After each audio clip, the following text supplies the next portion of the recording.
numéro 5. Franchement, les dépressifs, ils pourraient aller mieux s'ils faisaient un effort.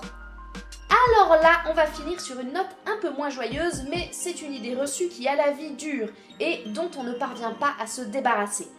Alors, une bonne fois pour toutes, la dépression est une maladie. Je reviens juste très rapidement sur sa définition, mais si vous voulez quelque chose de plus complet, je vous conseille l'excellente vidéo de White sur le sujet, ou celle de PsychoQuack, ou celle de Psylab, ou celle de Fou de Normandie. Sérieux, c'est nécessaire de vulgariser encore un sujet déjà tant de fois débunké? Eh bien, il semble que oui, car en demandant quelle était l'idée reçue en santé la plus entendue et la plus importante à débunker, c'est celle-ci qui est arrivée en tête et de loin. Cette fois, on ne va pas se baser sur des études scientifiques, mais sur un simple raisonnement logique, et on va partir d'un postulat simple. Il ne vous viendrait pas à l'idée de dire à un diabétique d'arrêter d'avoir trop de sucre dans le sang, ou à un cancéreux d'arrêter d'avoir des cellules qui prolifèrent n'importe comment. On est d'accord, on est rarement malade par plaisir, et on ne peut pas blâmer quelqu'un d'avoir des symptômes. J'arrive pas à croire que ce soit important de le préciser. Plus difficile maintenant, nous sommes tous d'accord sur le fait que les hallucinations sont un symptôme psychiatrique. Ce n'est pas normal, ça a un impact négatif sur les personnes qui en souffrent, bref, c'est pathologique. On n'imaginerait donc pas dire à un schizophrène « Arrête d'entendre des voix, fais un effort ». Bon, une fois ces présupposés posés, voyons quels sont les symptômes psychiatriques de la dépression. Notre référence sera le référentiel de psychiatrie et addictologie, 2e édition, révisée, page 190, mais il se base sur la référence internationale en psychiatrie, le DSM-5. Alors premièrement, et chose très importante, la dépression est une maladie définie quand au moins 5 des symptômes ci-dessous sont présents pendant au moins 2 semaines et que ces symptômes marquent un changement par rapport à un état antérieur et entraînent une détresse importante ou une altération du fonctionnement de l'individu. Le principal symptôme de la dépression, c'est bien entendu l'humeur triste, présente presque toute la journée, presque tous les jours, avec parfois un sentiment de vide intense. Non, sérieusement, vous avez déjà été triste toute la journée pendant 2 semaines? Ça vous est peut-être arrivé quelques jours, au décours d'un deuil par exemple, mais vous imaginez ça pendant 15 jours? Imaginez un peu votre réaction si pendant ce deuil, on vous avait dit « Ah, ça va, ton mec est mort, mais il fait super beau aujourd'hui, souris un peu !» Le deuxième symptôme le plus fréquent, c'est l'incapacité presque totale à éprouver de l'intérêt ou du plaisir pour des trucs qu'on aimait faire avant. Et ça, pour l'avoir déjà vécu sur une forme pourtant modérée, c'est franchement horrible. Encore une fois, c'est présent toute la journée pendant des semaines et vous avez beau essayer de le rationaliser, ça ne marche pas.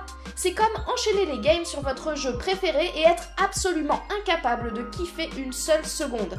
Donc non seulement c'est pénible, et en plus c'est terriblement frustrant parce que la personne voit bien qu'il y a un problème, que faire cette activité devrait lui procurer du plaisir, mais là ça ne marche pas, et ça renforce encore plus l'impression qu'elle ne peut pas s'en sortir. Donc exit les « mais va marcher un peu dehors, profite de tes amis ». La seule réponse intérieure qu'un dépressif vous fera, c'est « bah j'essaie, connard ». Et là, c'est une des principales différences avec la déprime passagère, puisqu'en cas de simple coup de blues, généralement les gens réussissent à trouver du plaisir ailleurs, contrairement à la dépression.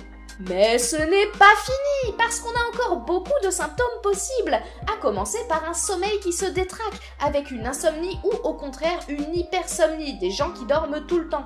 Ajoutez à cela une fatigue et une perte d'énergie absolument tous les jours, encore une fois pendant plusieurs jours, avec bonus ralentissement psychomoteur, c'est-à-dire que tout va demander un effort surhumain. Mais quand je dis tout, ça veut dire même se lever du lit ou cuisiner des œufs au plat. Imaginez donc un lendemain de cuite, après une semaine d'insomnie à bosser pour vos partiels, quand votre mère vous tire du lit pour aller chez mamie en vous disant de vous secouer un peu. Vous aurez une vague idée de ce que peut vivre un dépressif quand on lui dit de se bouger. Enfin, et là on arrive aux symptômes qui peuvent être vraiment dangereux pour les personnes atteintes de dépression, elles ont l'impression de ne pas pouvoir s'en sortir, d'être nulles, de servir à rien. Et sérieusement, en imaginant 2 minutes avoir tous les symptômes que je viens d'énoncer, est-ce que vous pensez que vous réagiriez différemment? Soyons honnêtes, non. Évidemment, ces idées de dévalorisation, de culpabilisation risquent au bout d'un moment de s'accompagner d'idées de mort, voire d'idées suicidaires, puis de passage à l'acte, parfois abouti. Parce que non seulement la dépression est une maladie, mais c'est une maladie mortelle. Et c'est très con parce qu'il y a des traitements vraiment efficaces, à commencer par la psychothérapie, et c'est pour ça qu'il faut savoir reconnaître la dépression et la traiter tôt. Alors du coup, que dire face à un proche qui présente des symptômes de dépression? Quelques idées très simple à retenir. Je te crois, j'entends ta souffrance, elle est réelle. Ce que tu vis en ce moment, ce n'est pas normal, c'est une maladie et ce n'est pas de ta faute. Je suis là pour toi, si tu veux parler, mais tu peux choisir de ne rien me dire. Sache que ma porte est ouverte, maintenant ou plus tard. Il existe des solutions. Parle-en à ton médecin et on peut y aller ensemble si c'est trop dur pour toi.